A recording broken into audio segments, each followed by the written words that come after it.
Good morning प्यारे विद्यार्थियों।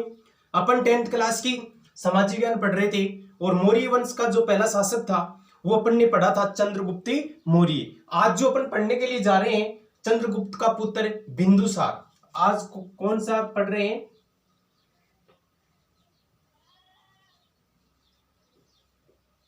बिंदुसार, यानी चंद्रगुप्त मौर्य का पुत्र था बिंदुसार, या उत्तराधिकारी भी बोल सकते हैं। देखो, बिंदुसार बेटा मगध का शासन बना। यहां पर क्या है? मगध। कौन शासक बना है? बिंदुसार। कब बना है? 298 ईसा पूर्व से 273 ईस्वी तक रहा था।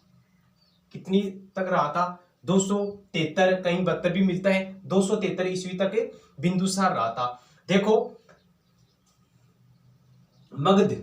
देखो सबसे पहले अपन ये देखते हैं कि बिंदुसार का इसका नाम बिंदु ही सार क्यों पड़ा। देखो क्या होता है, अपने चंद्रगुप्त मौर्य के कई रानियां थी, तो एक रानी थी उसका नाम था दुर्धरा। दुर्धरा, जिसका पुत्र कौन था? बिंदुसार था दुर्धरा का। और देखो जो मंत्री था वो था चाणक्य। किसका मंत्री? चंद्रगुप्त मौर्य के काल में भी रहा था मंत्री, ये मुख्य रहा था, और बिंदुसार के कुछ समय तक भी मंत्री रहा था। कौन? चाणक्य।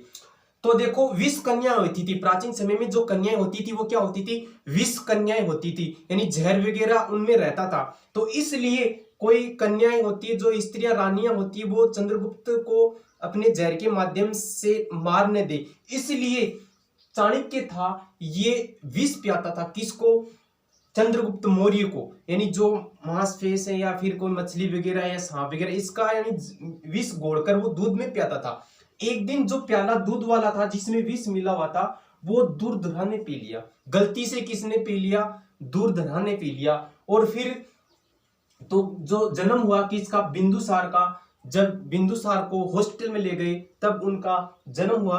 तब उनके जो मुंह पर क्या हो गए थे? छोटे छोटे बिंदु बिंदु से हो गए थे, तो इसलिए इनको क्या कहा गया?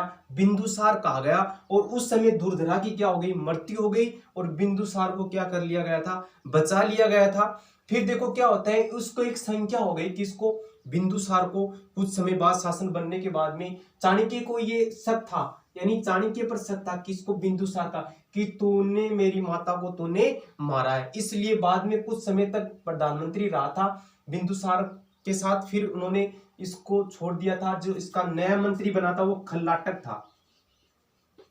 कौन था? खल्लाटक। देखो चर्चा करेंगे। देखो मगध का शासन कौन बन गया? 298 ईसा से 273 ईसा तक रहा था। कौन? बिंदुसार बन गया। देखो बिंदुसार का जो नाम देखते हैं सबसे पहले। देखो यूनानी लेखक होते हैं, यूनानी लेखक। यूनानी लेखक बिंदुसार को क्या कहते हैं? एमित्रोचेटस। एमित्रोचेटस, जिसे एमित्र घात भी कहते हैं। एमित्र घात। एमित्र घात का अर्थ होता है दुष्टों का नष्ट करने वाला। एमित्रो घात का अर्थ क्या होता है? दुष्टों का नष्ट करने वाला। यानी यूनानी जो लेखक हैं इन्होंने कहा है किसको? बिंदुसार को एमित्रोचेटस कहा है। जबकि वायु पुराण में कहा गया है भद्रसार। वायु पुराण में भद्रसार कहा गया है किसको? बिंदुसार को। जबकि जैन ग्रंथ में बिंदुसार को कहा गया है सिंहसेन। क्या कहा गया है? सिंहसेन। क्या कहा गया भाई? सिंहसेन। यानी यूनानी लेखकों ने एमित्र जो बिंदुसार था इसको कहा गया है एमित्रोचेटस, जिसे एमित्र घात भी कहते हैं, दुष्टों का नष्ट करने वाला। वायु पुराण में कहा गया है भद्रसार।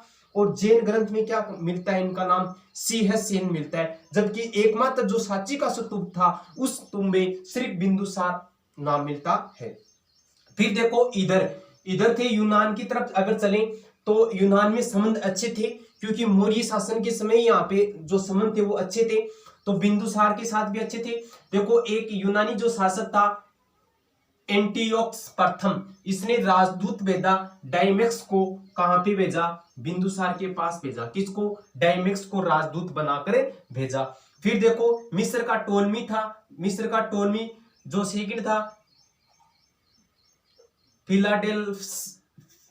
फिलाडेल्फस राजदूत बनाकर किसको भेजा, डायनिसियस को भेजा। किसको भेजा था, डायनियस को राजदूत। यानी ये क्वेश्चन यहाँ पे पूछा जाए कि इतिहास में सर्वप्रथम जो अपना जो विदेशी जो राजदूत आया था वो आया था मेगस्थनीज। मेगस्थनीज आया था, किसने भेजा था, अपने सेल्यूकस ने भेजा था। और दो जो राजदूत विदेशी आए तो वो बिंदुसार के समय आए थे। देखो फिर देखो क्या होता है, यहाँ एक तक्षशिला, तक्षशिला थी, अपन ने पढ़ा था, जो विश्वविद्यालय था तक्षशिला, तक्षशिला। और इधर था उज्जैन, जो अवंती थी ना, उज्जैन, उज्जैन। देखो क्या होता है, यानी ये माना जाता है कि बिंदुसार के 16 रानियां थी। कितनी रानियां थी, 16 रानियां थी और 101 इसके पुत्र थे। किसके, बिंदुसार के। यानी 16 रानियां थी और 101 क्या थे, पुत्र थे। जो जिसमें सबसे बड़ा जो पुत्र था 16 में से, उसका नाम था सुसीम। क्या नाम था, सुसीम। दूसरा नंबर का था अशोक। क्या नाम था दूसरे नंबर का, अशोक। तीसरा नंबर का था जिस